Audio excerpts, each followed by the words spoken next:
Nous avons le réseau des bibliothèques. On a un nouveau règlement à valider, le réseau intermède. Monsieur Loire, toujours.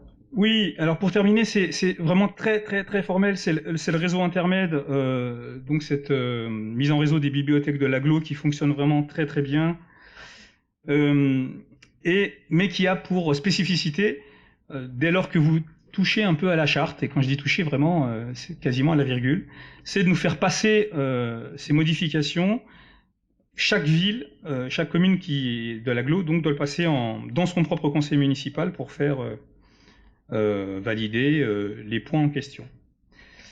Donc, le règlement, la charte, on l'a déjà vu dans son entièreté, et je vais quand même vous résumer pour vous dire qu'en ce qui concerne le règlement intérieur, il s'agit de simplifier en la rendant plus visuelle, la liste des conditions de prêt.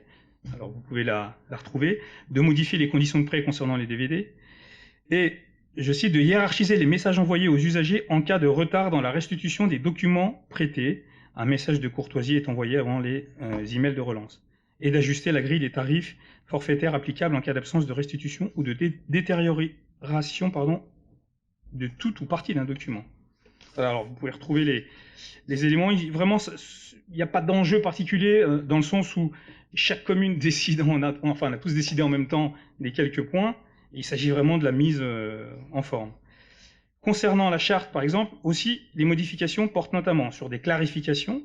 Alors, la redéfinition des membres qui composent le comité exécutif suite à des changements de personnel, des précisions concernant le compte éditeur pour les réseaux sociaux, sur des mises à jour de temporalité en raison des confinements, c'est-à-dire qu'il y a eu des décalages en ce qui concerne la politique documentaire de 2021 qui passe à 21-22, la mise en offre de ressources en ligne, les numériques, etc., pareil, décalé de 2020 à 21, et puis sur la terminologie, donc vous voyez par exemple, le comité de pilotage devient le comité d'exploitation.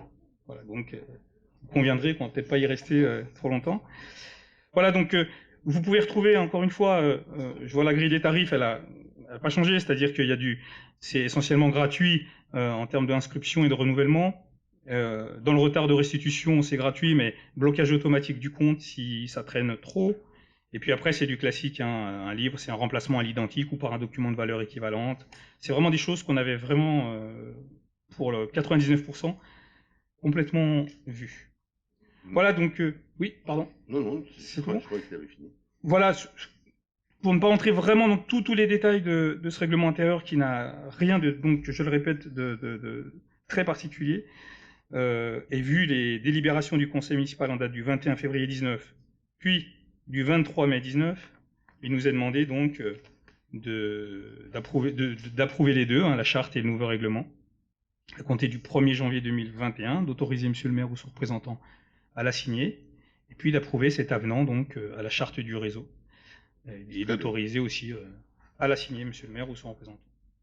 Très bien, on peut dire, mais ça a déjà été souligné, que ce réseau fonctionne parfaitement et que notamment les échanges, la recherche de livres, de documents sur l'ensemble de l'agglo fonctionnent très très bien et que Intermed est une réussite de la mutualisation et du transfert de compétences. Est-ce qu'il y a des questions ou des remarques? Est-ce qu'il y a des votes contre, des abstentions? Merci.